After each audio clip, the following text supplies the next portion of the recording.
I know so that I know when I'm coming back and we're looking at the questions to respond to, I can quickly glance through. That would be really helpful. And again, whilst we're having people join into the meeting, could I ask others to use the chat function as Laura has done, just to introduce themselves? That would be really helpful. Thank you. And again, while we are waiting for others to join in, my name is Chris Stein from Future Men. I'm the Director of Marketing, Fundraising, and Advocacy at the organization. And this is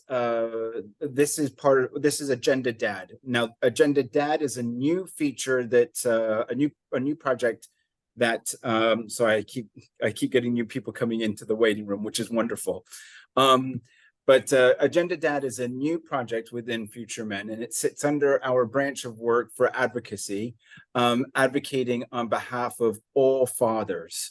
The outputs of all these meetings, which are going to cover 3 particular policy focus areas, will be going on the Future Men website with the chat. Sorry, I keep getting new messages saying that other people are in, so I beg your pardon if I lose my focus.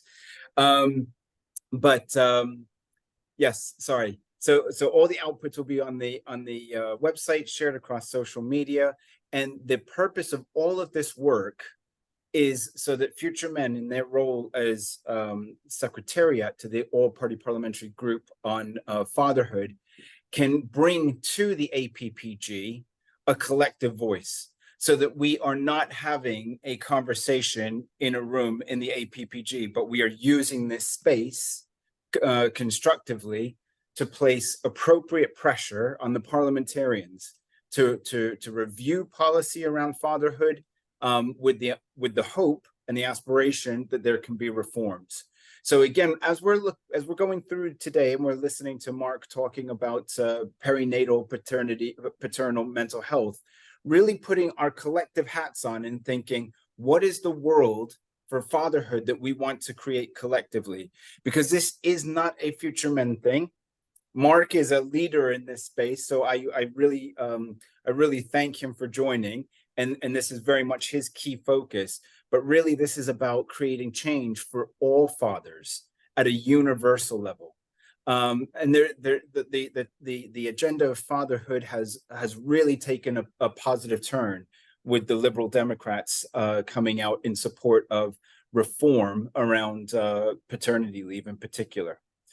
So again, thank you everybody for joining in. And just as a reminder, please do use the chat function to share thoughts and comments. If you're going to ask a question, please put the letter Q at the beginning, so that when I'm going through the chat, I know which ones to draw out. I hope that's all clear. So without further ado, hello, Mark. Hi guys. Thank you so much for joining. Thank you so much for being on board with Agenda Dad. You have been a champion for many years. You're well known within the sector of fathers and fatherhood and mental health. It's really fantastic to have you on board. No, thanks, Chris. Thanks for asking me. And oh, well, it's our pleasure. Before we really kick off, Mark, can you give us an overview of where the policy is on mental health screening for fathers at its present moment? Yeah, it's pretty sketchy in the UK, and so a couple of years ago we actually campaigned. Me and Dr. Andy Mayers put a lot of work together, and we actually changed policy for NHS England. So fathers will be screened and assessed for their mental health, but that's only if mums are in specialist services, perinatal mental health services. So, which is a great start, but as you know, a lot of mums don't get these services, and also in many cases, it's only the father who could be struggling with his mental health, and that can have an impact on the partner's mental health as well. So we are getting where we first started, a lot further, and there's a lot of organisations like the third sector actually filling those gaps now, which are very underfunded as well. But so other aspects is NHS Birmingham have taken a big step, actually. I've been working with them for 2 years, and they've actually changed the mother and baby unit now to parent and baby unit, the Brockington parent and baby unit. So they really focus on when mum's in the unit, if she's got perinatal psychosis or postpartum psychosis, the father will be screen assessed, but also given education or bonding attachment, looking at positive coping skills. And then they got a pathway, an informal pathway of care. Now, when you think of it also, the NICE guidelines in 2023, unless they've changed it recently, there is no mention of fathers in 47 pages of CG 192 NICE guidelines. Now, I've been campaigning, explain to NICE that, when we get these excellent pathways in place, that health professionals are more likely to engage with dads more because now they got services and structure to support dads better as well. And the other thing as well, the Embrace report did a report on the leading cause of suicide, which we know is around maternal deaths. Yeah. And I've been campaigning to explain that, well, we know the biggest killer men under men is 45 in the UK. And I'll show you evidence that it's actually one of the high risks of suicide in new dads, because a lot of fathers will end up in services after the postnatal period, like myself. So if you get the screening assessment and our early prevention in the antenatal period, of course, the postnatal period, the economic cost to it as well is actually, when you look at the mums, I got if we invest £337 million per year in NHS specialist services, it was save 8.1 billion. And that's 22% on the mum and 78% on child's development. Doesn't include dads. And that is one of the reasons why we're seeing more services now for mums, because of the economic report done by the Maternal Mental Health Alliance when they first started, which I was proud to be part of at that time as well. Mark, fantastic. And I just want to put a little comma there, because I just want to really make sure that we're all on the same page as a collective voice about the fact that this is you've highlighted the hurdle, if you want to use that word, or the filter through which a father might receive a mental health screening if their partner is in receipt of specialist care. And what this is all about, and this is about Gender Dad in its truest sense, is leveling up the playing field for all, because there will be fathers out there who have full agency. They may have the financial means to pursue their own mental health screening, their own mental health support. They may have the knowledge of the system and be able to navigate their way through. But this is about all fathers receiving a high level of care and attention for their mental health needs. Absolutely. So I just want to make sure we're all on board with that. And I worked in mental health services. My wife works in mental health services, the third sector. With the perinatal period services as well, what you'll find is it's a big gap. It's like any special service, eating disorder as well. So a lot of mental health services charities don't even know about perinatal PTSD, which I'll be talking about today. So a lot of GPs which do a wonderful work, they give us massive umbrella diagnosis called anxiety, but the anxiety could be from witnessing a traumatic birth, PTSD, which is an anxiety disorder, either witnessing. We know about maternal OCD. Of course, dads get the intrusive thoughts. They can harm a baby. So that my work is all about the holistic approach as well. When we support all parents during the perinatal period, it has far better outcomes for the whole family and that child's development. It lowers adverse childhood experiences. It can lower loads of factors. Relationships are breaking down. So with that early prevention, I believe that mental health starts at pregnancy, and that's when we start that. So, Mark, shall I light up the presentation and we move from there? Can you all understand me, guys? Because I am Welsh. I can put subtitles on. That's no problem whatsoever. Mark, oh my gosh, you thought you were going to be here having a talk about mental health, and here's some humor. Okay, so I'm going to share Mark's presentation, and we'll move through that. I also wanted to say to everybody, as I said before, that this is being recorded, and it will be placed on Future Men's website and shared out over social media. So again, there's no need to necessarily take any notes. Mark, before I go on, you've shared with me a number of tremendous resources. I mean, you've done so much work over the past. Are you okay if we share these resources on Absolutely. Tremendous website and pass You that can out? share my slides, you can share anything. More, Wonderful. yeah, Thank you, definitely. Mark. Thank you. Okay, over to you, Mark. Yeah, guys, like I said, my name is Mark Williams. I'm going to share briefly about my lived experience because I think it'll give you an understanding why fathers can be depressed in the postnatal period as well. And I'll talk about the biological risk factors to it as well. So my name's Mark Williams. I'm known for fathers, but I've actually campaigned for the Mother Baby in Wales. I'm an ambassador for two mothers charities. And I've been raising awareness, especially in 2010, 11, when nobody was really talking about mental health like it was now. So you can imagine the stigma when I was explaining, how come, fathers were posting depression and abuse we used to have as well. But I knew I was right. And because the fathers were telling me, so when I support the group, it was only support fathers with their partners with post-depression. But I was speaking to more mums sometimes that saying, where is the support for my partner? Because I'm fine. So we started to open up more bigger.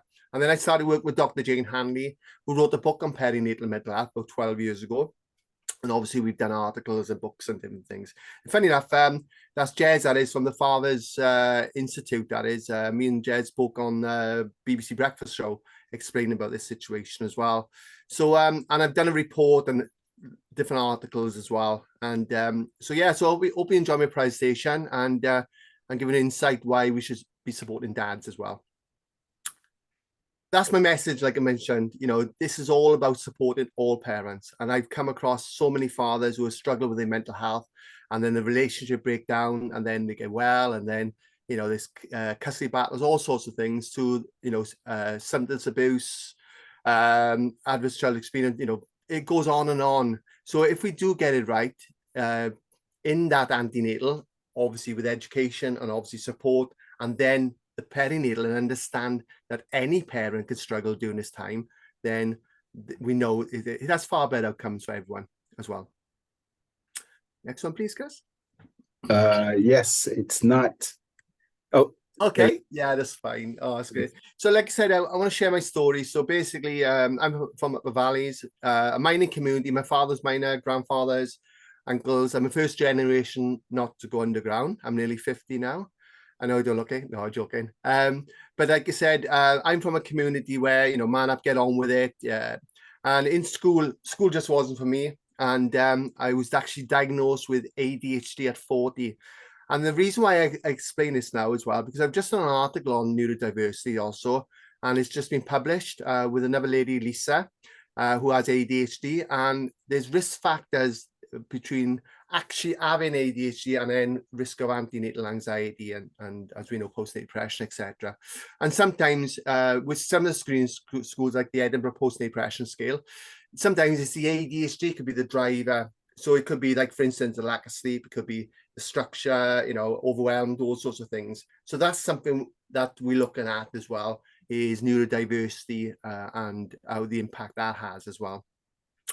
So like I said, if we go back, Chris, sorry. Oh, right. That's okay. So so my story started, I left school, no qualifications, but luckily my youth worker, Stan Norris, MBE, passed away a couple of years ago, said I can do anything in my life and give me confidence, went on to be British champion, had a good low, and that's something we got to educate with schools as well, about young men as well. A lot of people who are suffering in the school system because they got skill sets that actually can be more creative as well. So unfortunately, I left the youth club at 16, worked in a factory, YTS, and I went down a different path, alcohol, drugs, etc. Now, I know this talk is not about ADHD, but the research I found is, it could be lack of efficient dopamine and other factors that can be a driver in that as well. But what I will say is, I was lucky enough to meet my wife, Michelle, and, we've been together 26 years now. And I started changing my career. I went to sales and marketing, and I was pretty good at sales and marketing, and I was probably earning more money then than I am now. And my wife works in mental health after our own experiences as well. But what I will say is that everything was fine financially at the time, company cars, at a different house then, money. But what really changed was I just changed my job actually from being employed to self-employed as well. because I wanted more flexibility. I was commission only, so I could spend more time with my son, for instance, as well, or daughter. I didn't know at the time, obviously. And but what happened was, after 22 hours labour, I remember the doctors come rushing in and they said, "Mr. Williams, you need your wife needs emergency C-section. We need to get into theatre quick." And it was the first time, and only time actually, I've actually had a panic attack. I felt really guilty now, the attention on me when it should be on my wife, Michelle. And I worked in secure units, I witnessed horrific things in my life. Still to this day, thinking wife and baby is going to die in front of me. But for me and a lot of fathers I speak to, and grandparents and birthing partners, it's actually, horrendous. And when I went to theatre, I won't go too much what I witnessed in the theatre. But that, yeah. So when I witnessed what I witnessed in that theatre, all of a sudden you held a little baby, and then also I felt really anxious. I was going to get weighed, and I never had a little baby in my life before. And what really changed was when I went on back in the ward. My wife was really clingy. I put it down to tiredness. And Michelle was discharged after 3 days, and everything really changed. Michelle was so unwell that she tried to take her life by suicide. Obviously, I witnessed that. So it gets more complex PTSD, and then other factors were coming in there. And I was expecting to be back in work in 2 weeks. I was home for 6 months because my wife was so unwell. I'm in a world where, in 2004, I didn't know anything about mental health myself. I didn't know what post-depression was.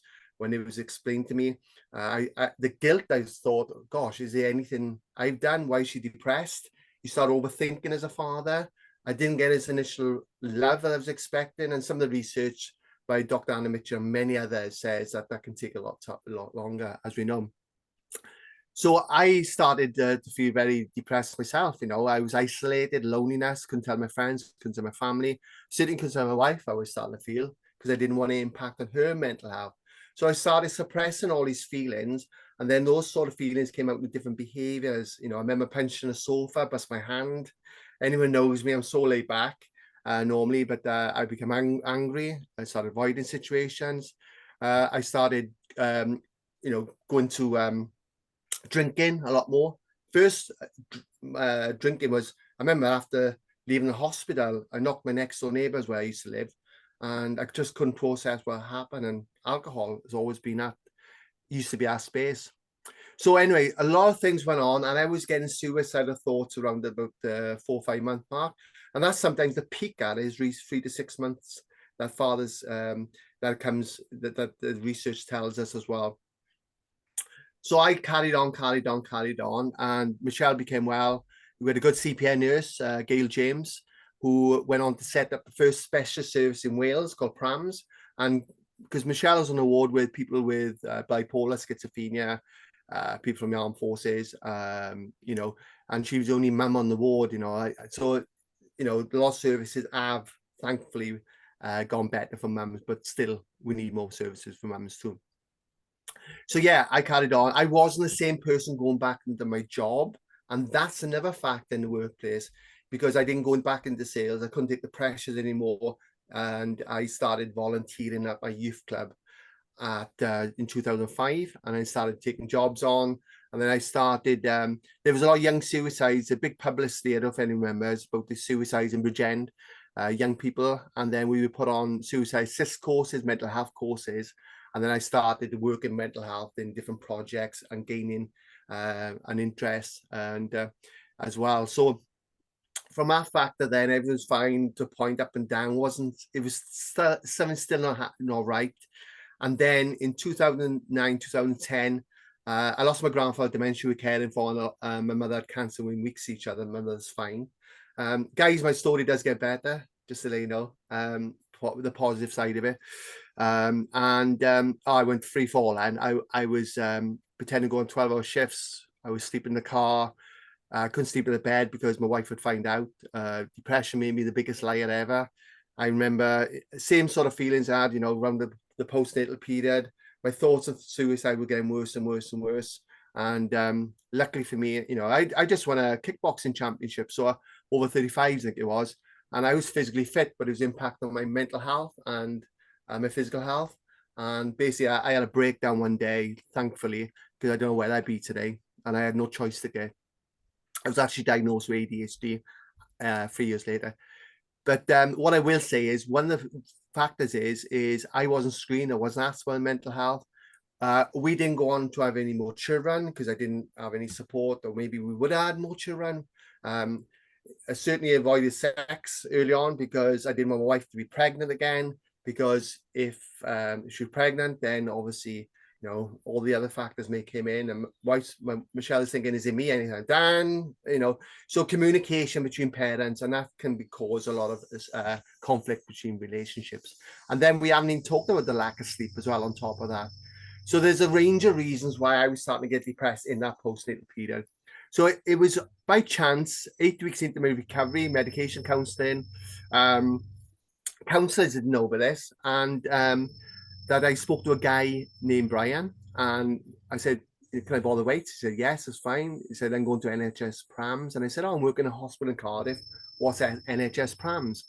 And I said, he said, oh, my wife's got postnatal depression. And I said, no way. I said, my wife had postnatal depression too. So within 5 minutes, I told him more things than I told anyone. And I set up a group called Fathers Reaching Out, which is next as well. Sorry, Mark, can I just again put a pause there, and on behalf of everybody, I'm sure, just say thank you so much for sharing that story. It's really brave of you. I know it's not the first time, and I know that it's a hero's story that you tell, because you really have used it as a positive motivating force for the benefit of hundreds of thousands, and it's just remarkable. So you know, I on behalf of everybody, thank you. Oh, thanks. No, thank you, Chris. I don't know if you can hear anything, guys, but there's some building work going across the road, I think. I hope it's not playing up too much. Typical. So, but yeah, going back to my story, thanks, Chris. So I set up a group called Father. Now, Fathers Reaching Out was only to support fathers with their partners with postnatal depression. But what we were finding was, like I mentioned, the mums are phoning us up, and we opened it up and we put it into a place where we had basic pathways, you know, for PTSD, EDMR, whatever they needed. Now, what I will say is, when I had my depression, when I was unwell, my wife's depression came back for the second time, and she was back in special services, in services. My wife tried to take her life again. She was very unwell the second time again. And that was the time when the employers didn't understand what she was going through. And then she ended up in Mental Health Matters Wales, where she's been today. So there's a lot of education to be done in the workplace around parents going back to work as well, because that's another economic factor. We know about the cost of that, but a lot of organizations don't know about this area as well. So yes, over years, I've spoken to, I know Jacob's on here actually as well. I help do sessions with Jacob, which is actually in the photograph of his dad's group. I'm doing an online session with dads tonight for Doortip. So the charity went for 4 years. We didn't get funding. We're doing voluntary. I was doing my youth work. I was working in a hospital. And then basically, you know, we didn't want to grow too fast because we wanted to make sure the safeguardings and everything was in place. So we didn't have the structure to carry on that sort of thing.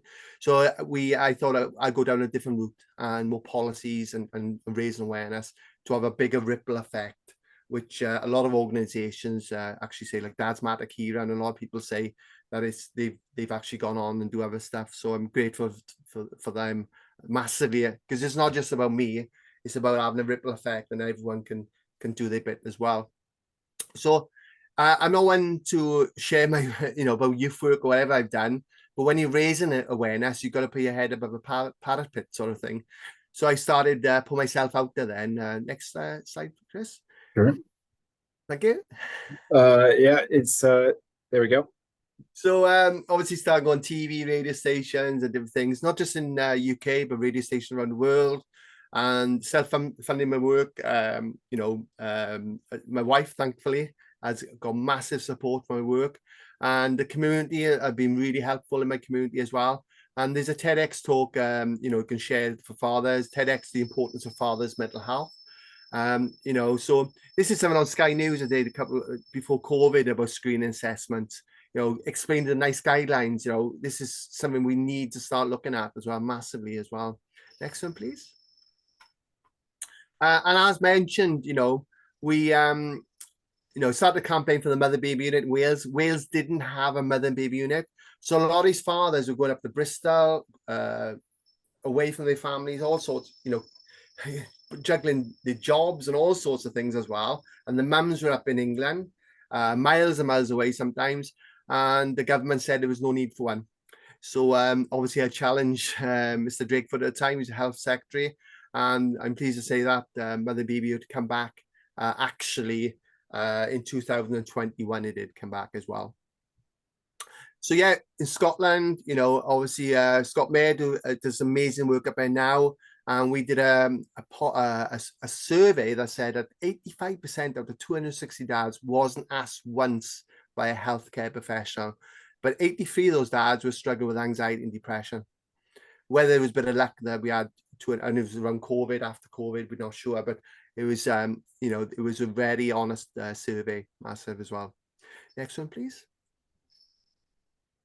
There you go. Yeah, so I said about International Father's Mental Health Day. Guys, anyone, I was going to ask Chris and Owen actually to be involved in the day. It's always a day after Father's Day. And so this is not just a UK concern, this is a global concern. And I know I'm hoping to jump on a meeting this week with the World Health Organization, because their theme for World Mental Health Day is mental health and human rights as well. And I think it's a human right that every father should be included in that process as well. You only go look at the Discrimination Act and all sorts of things when you look at it. We are actually not including fathers. It's discrimination, a lot of fathers. We only got to look at what happened in COVID, where fathers were left outside. High rates of anxiety, which can lead to depression, postnatal as well. So, and this is us in during COVID and on World Suicide Prevention Day, where I'm the only one got it upside down actually. And quick introduction: Julian Dad's Pad sponsored the report. Ashley Curry, he had OCD, paternal OCD. He talks a lot about that. James, postnatal depression. Dan Rowe runs Andy Mann's Club in Manchester and Andy Mann's Club in general. He had postnatal depression. Helen Birch, lovely lady, wonderful support for her, but her partner died by suicide, and now she got to bring up 2 children of her own as well, because there's no support for them. I could litter you with loads of information about how fathers have died by suicide, and they've had postnatal depression, and even people in the management, which know I'm the voice, obviously, because obviously the structure. It's incredible that we're still not screening and assessing dads in 2023 as well.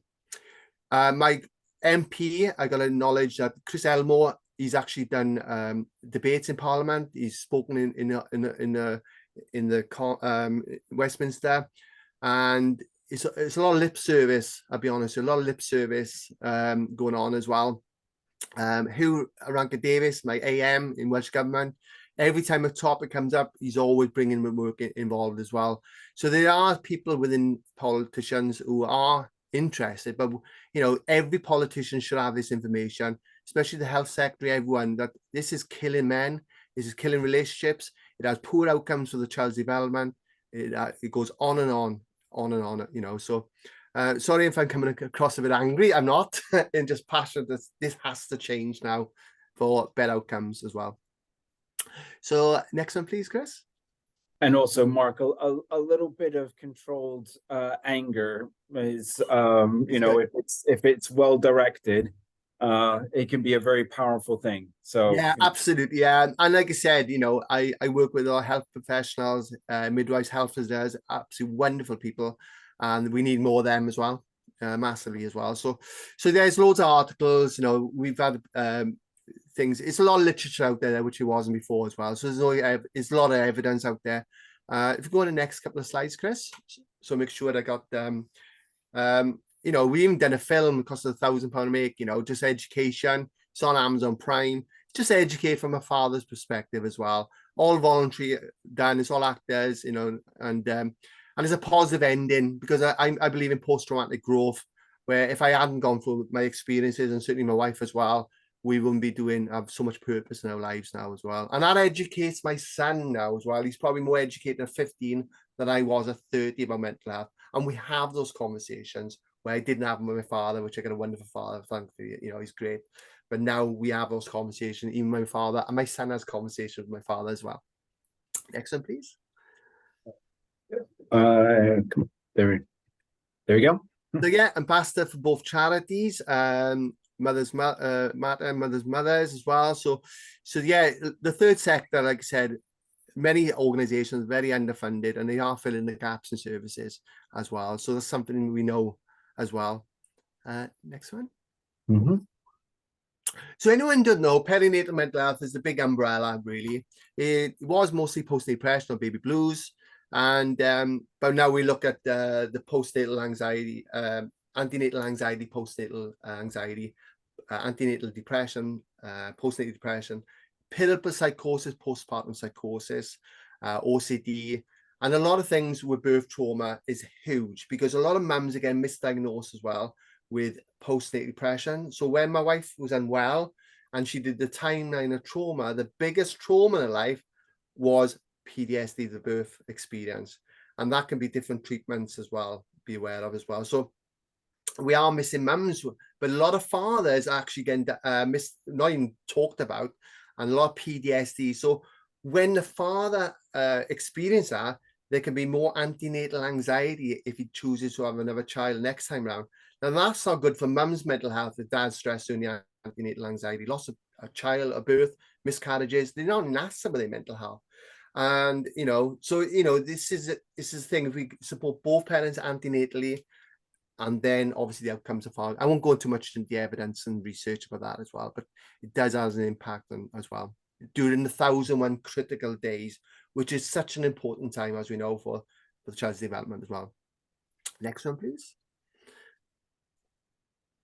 So, like I said, this is the signs and symptoms for mothers. Is there anything that fathers can't experience on there?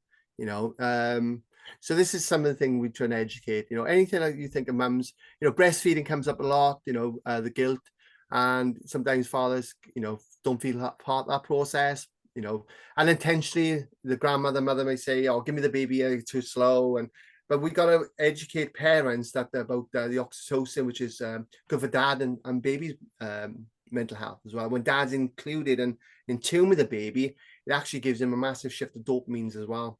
So this is what educating everyone really about, that dads can experience postnatal depression, paternal depression, whatever you want to call it, because you have to get the root of the cause, like I mentioned, because the next time round, the baby, there could be higher risks as well, if not supported, I should say.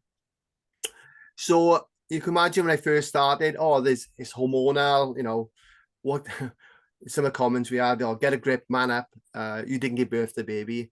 Some of the comments we had in the early days, it was absolutely, it was, and that's not just it was from a lot of men. A lot of men were saying, a lot of men were struggling themselves as well during that time, and were saying to me afterwards, as well, I get it now.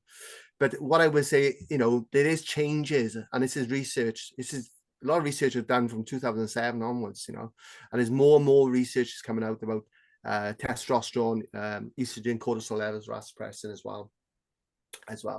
So that is a factor. But when you look at the bigger factors as well, lifestyle changes, financial, we know the social media pressures today, the perfect pair, all sorts of things. Transition is like grief we don't talk about. When you think of grief, that, definitely the loss of former selves and all sorts of things, which that can make men struggle as well massively. Next one, please.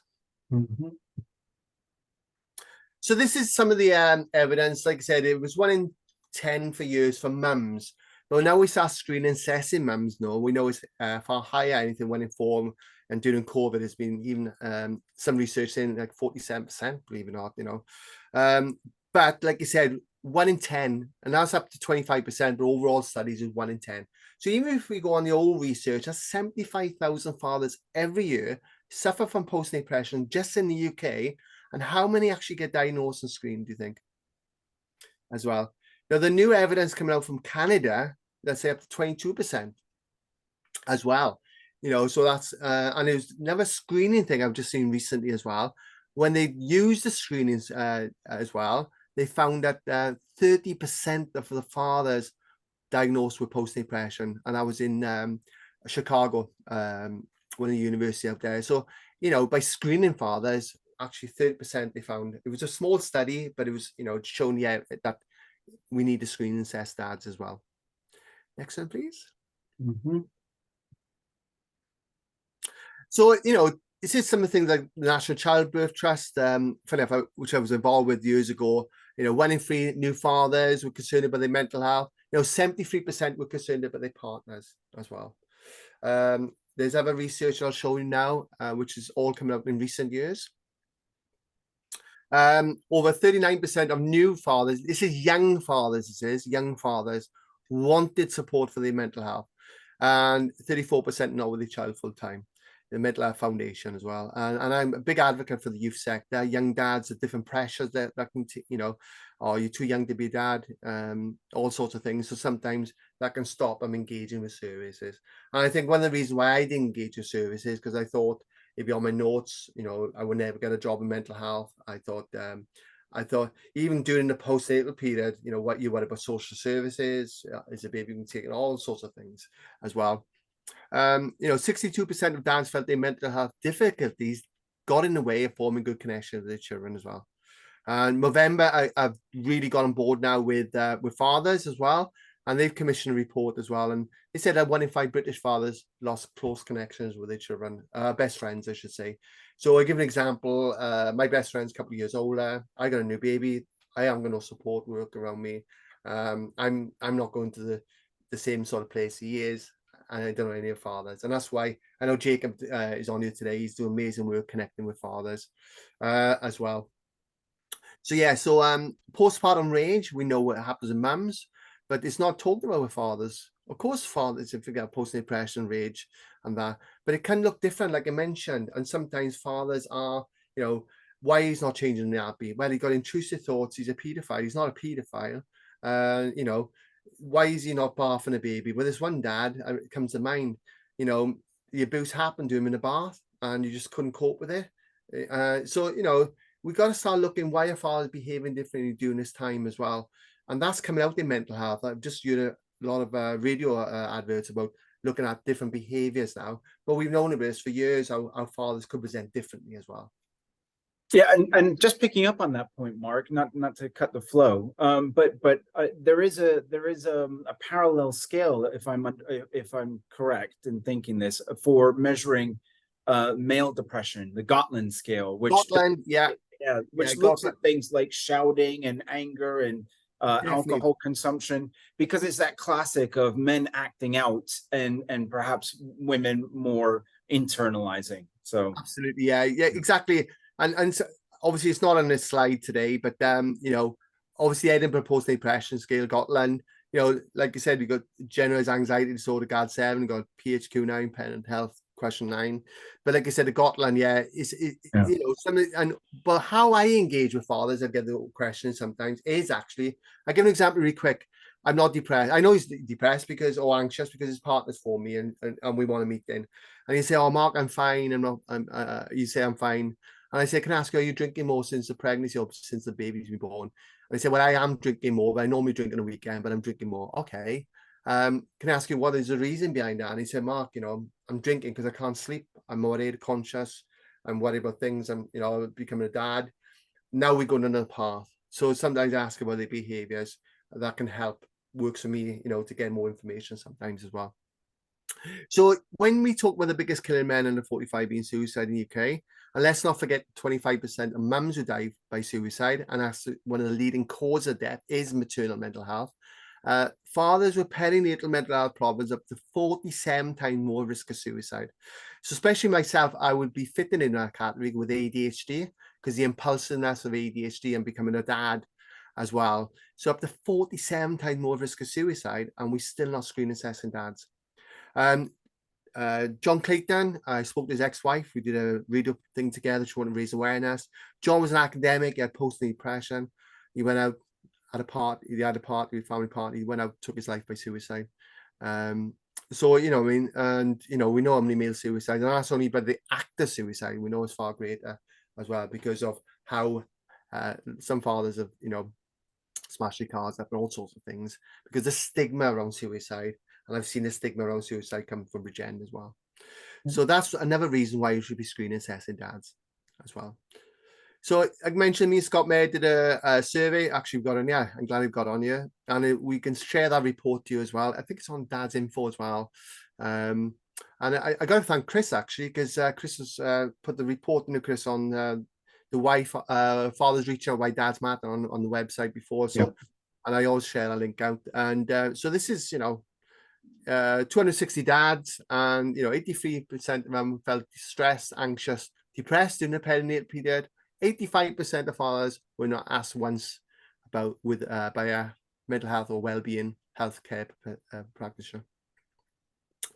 Next one, please. So this is everything more or less I've talked about. It's called Sad Dad, and this is 2007. This is 2007. So we know about how it impacts on the children's emotional behaviors. So if dads are depressed, they're less likely to sing, read, dance, and play. They're less likely to follow good health guidelines. Maybe we can lower shaken baby syndrome. There's other factors which we can support prevention before it gets to crisis as well.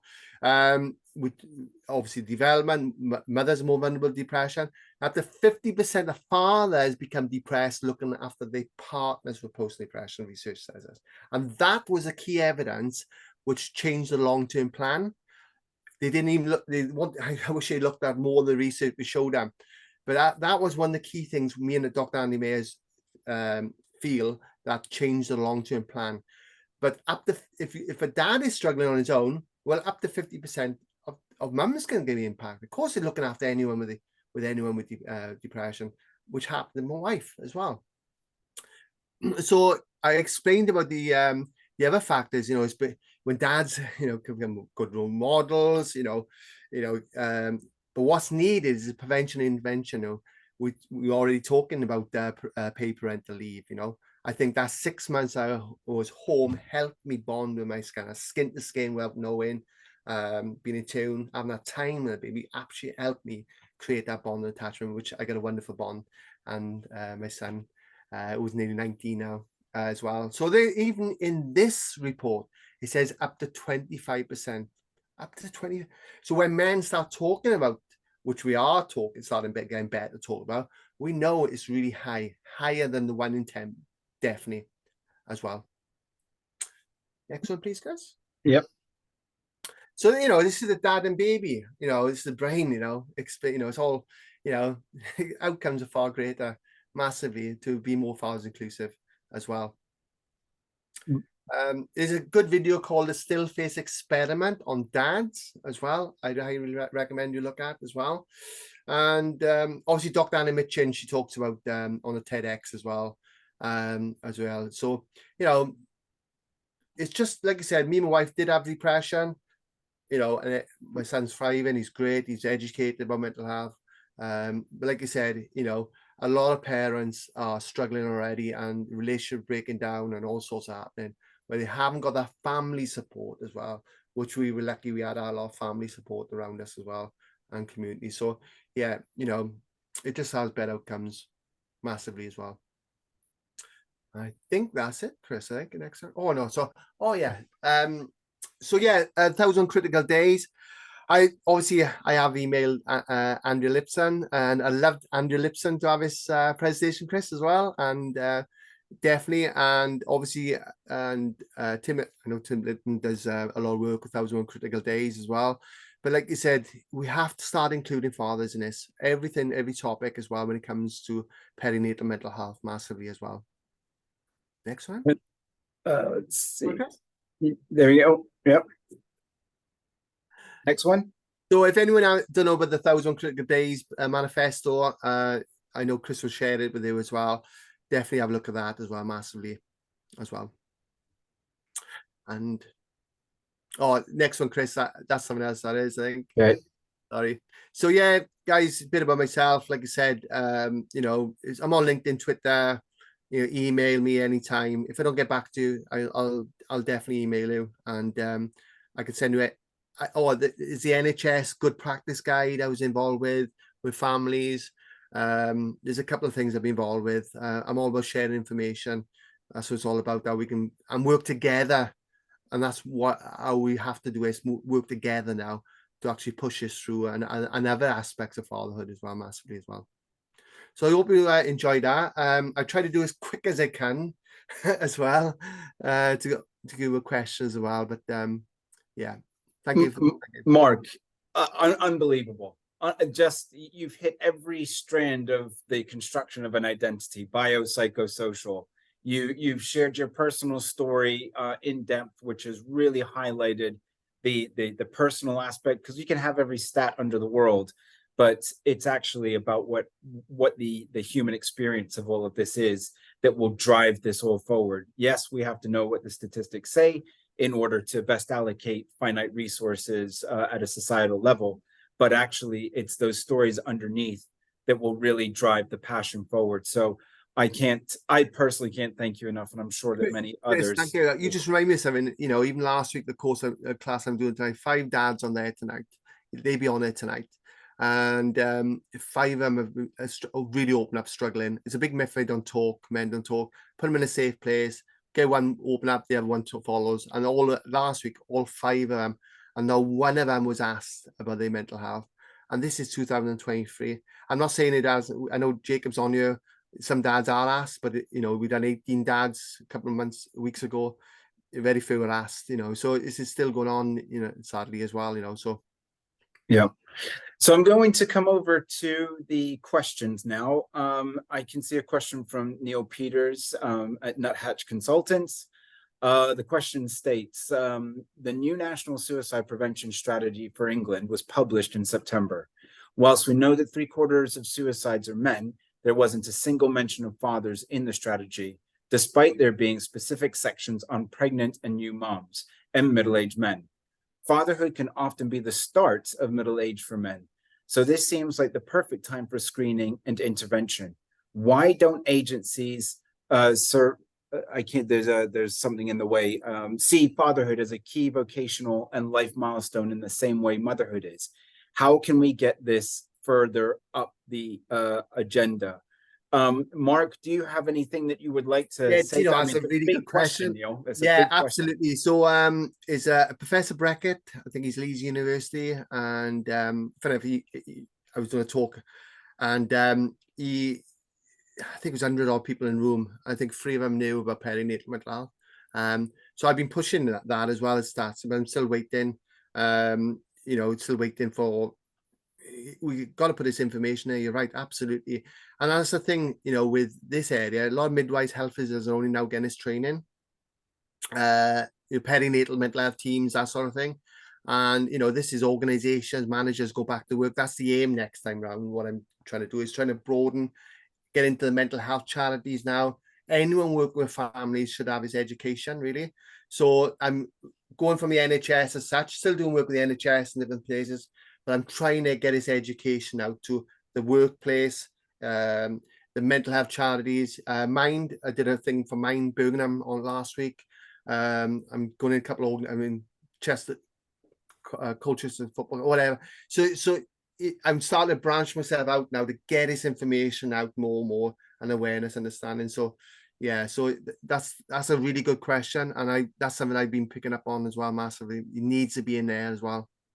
And Neil, just to pick up on the question about the mechanics, how can we get this further up on the agenda? Well, this agenda dad is part of this. It is about having these conversations, taking all of the knowledge that's shared and collected here, distilling this into some bullet points, because politicians are short on time, and saying, this is what we want to do. And this is what we see as being the vision going forward, and supporting them to see the vision for their constituents. They are effectively employees, and supporting them to do the best job that they can do. That this is part of the mechanics. I think it's a great question. Oh, guys, and that's why I'm so pleased that Chris and Owen are actually inviting me, because we tried to get an all-party parliament a couple of years ago. We were up in Westminster, and the day we were up in Westminster, they called a snap election. It was unbelievable, the timing of it. But it's what I realize now is working together, and I need many times I just want to quit and all sorts of things. The replies I get off people, but when you hear another father, then I think, okay, keep going. So anyone on you can help me push it through. It's all about working together. I don't care about, it's not about me. it's never been about me. It's about really pushing out there for all parents and for this generation, next generation, and onwards as well, massively. So Yeah. But I'm going to read the next question out again from Neil. But before I do so, I'm just scanning through the chat, and there's some unbelievable resources shared in there. So thank you for everybody's participation. So Neil asks, also, dads have a huge role to play in supporting moms in their perinatal period, but this is often overlooked. What more can we do to support both parents to look after each other? Mark, you've spoken to this point throughout your presentation, but is there anything further that you would like to add? I think it's educating mums about this as well. That's communication. That's key as well, because it's the same. Another reason why we should be engaging with dads, because dads will know more about mums, and as well. So why are we not engaging with dads when mums, because a lot of mums will say, "Oh, I am fine, okay," because obviously other factors, but dad will know more about that partner. So that's another reason why we should be engaging to help mum. But when dads are supported, they can support mums better. It goes back to the oxygen mask. It's a simple scenario. On the airplane, who do you put on first? Yourself or the baby, the oxygen mask? You put it on yourself first to look after the baby. You know what I mean? So it's a simple scenario, but if we don't support dads and mums, and especially in the world we live in today, as well with other factors going on, now is the time we have to step up and give dads the tools, because dads will, what we know, they will engage, they will ask, they do want, but we need to give them that structure and give them that time, and to there's no excuse that anyone, it takes a 5-minute conversation over a 5-minute conversation. But I think some of the barriers are that some health professionals are afraid to have those conversations, because if they say, oh, where am I going to put dad now? Well, just having that conversation, give him information, tangible, anything. Put him, posters up in toilets, in the men's toilets, in hospitals, anything. Some information needs to be put out as well, massively. And just to pick up on that point, Mark, I mean, the term partner is used as a catch-all for parents, no matter what the sort of legal connection between the two people is. And actually, at Future Men, when we pitch out the Future Dads course, which is a 1-day course that we deliver in hospitals in and around central London, we do so through the birth registration pack that goes to mothers, because we know that mothers are often the agent that will nudge dad and say, listen, look, there's this thing going on, and this would be really good for you to go to. So we do it in one direction, we can do it in the other direction too, and actually strengthen a partnership where there's care between the two partners. I'm going to pick up on. I'm laughing at because that's some of the dads are from the mums. It is. You're so right. And it was something else you just touched on really quickly. Oh gosh, you got me thinking about something else. That's the thing with ADHD. My mind's racing with ideas already. But it was something else you just mentioned. It'll come back. Sorry, it'll come back. Okay. Well, I'm gonna go for 2 more questions, and before wrapping up. Craig Campbell, you start with saying silly question, and I'm glad that Charlotte answered there's no such thing as a silly question. But what is current school curriculums about mental health awareness more generally? This must surely be a crucial part of our younger people's education. Now, my understanding is that under PSHEE, the sex relationships education element is a statutory requirement for delivery. I don't believe that mental health is a statutory requirement, though I do know that it is addressed in different ways. I also know that through our, this is a slight plug if you want, but through our boys development program, we do talk about emotional literacy, and this is also quite key in terms of boys and young men, perhaps particularly. What is often the case is that their emotional literacy bandwidth is quite narrow. It's kind of mad, sad, or glad, and that's where it fits. And actually being able to spiral out and understand which one of those 3 core may be something like frustration or confusion or other forms of expression, emotional expression, and expanding their emotional literacy is really key. And understanding the whole, as I said before, the biopsychosocial strands that lead to people's sense of mental health and well-being. This is, as you say, it's a crucial part of younger people's education, being able to understand and be able to express themselves clearly. And actually, that brings me on again. I'm sorry, I'm not taking over here. No, But Chris, you just remind me of something actually, and I just wrote it down. go on. So we're doing a project with gay dads with Best Beginnings as well. So I'm all about, again, with parents, trans dads. So again, it's all about parents. So like I said, my work is parents, but fathers, yeah, it's all around fatherhood. Best Beginnings, I've just done a project. So yeah, I just thought I'd mention that. If there's any support for dads out there, there's, sorry, I'm overtaken again. Sorry. No. Well, I get excited, Chris. Sorry. Sometimes when somebody's talking about fathers and mental health, that's what it is. Well, one of the things that always occurs to me individually is the idea that if we're very serious about changing the narrative of masculinity, which I know is very societal and it's very normative, but supporting fathers to really step into that role of fatherhood and caring and nurturing, as well as the sort of rough and tumble play that Anna Machin talks about quite extensively. These are behaviors which I would assume over time, where we're modeling all these types of activities, will expand what masculinity can look like to the next generation, with the benefits to mental health and to increase social contact. I just want to ask one more question. There's so much going on in the chat, and it's wonderful. And again, for anybody who is wanting to see the chat, I'm going to take all of this off and distill it and share that out over Future Men's website.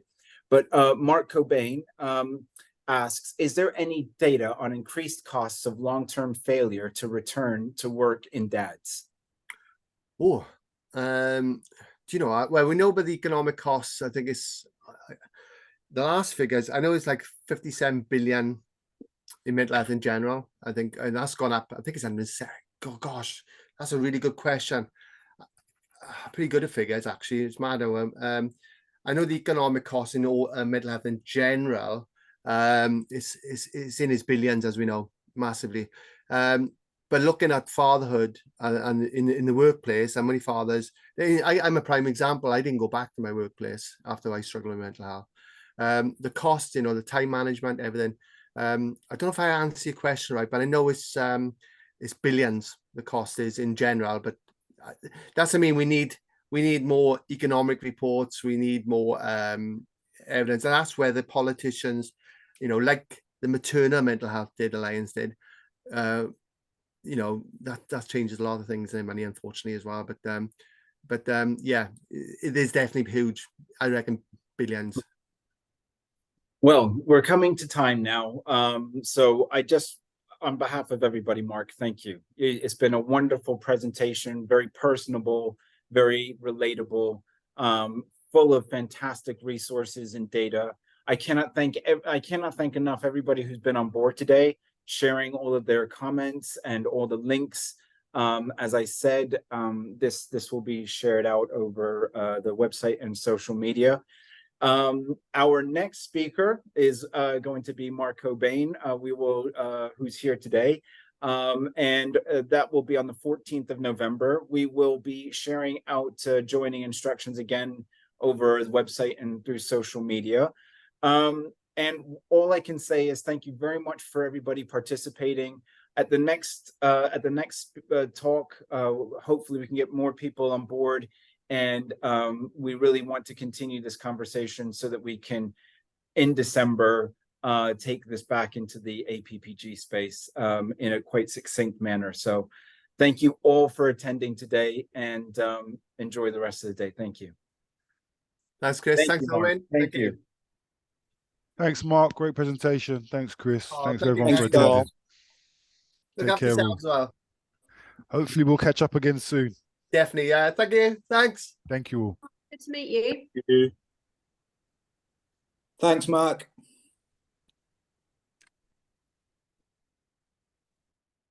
Thank you.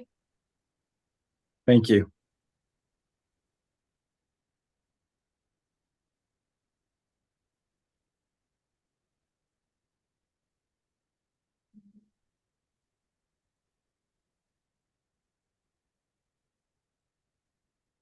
well. Wow, that was amazing. That was brilliant. That was really good. He Yeah. was a great speaker. Oh, unbelievable, right? Totally charming as well. Just so Mm. instantly likable. So he's got everybody straight away. Yeah, He was exactly. yeah. Yeah. Well done. Yeah, no, it was, you know, it was fun. 42 people we had. I know, and Which is more than last time. I made a list of everybody. okay. And I think there are probably more high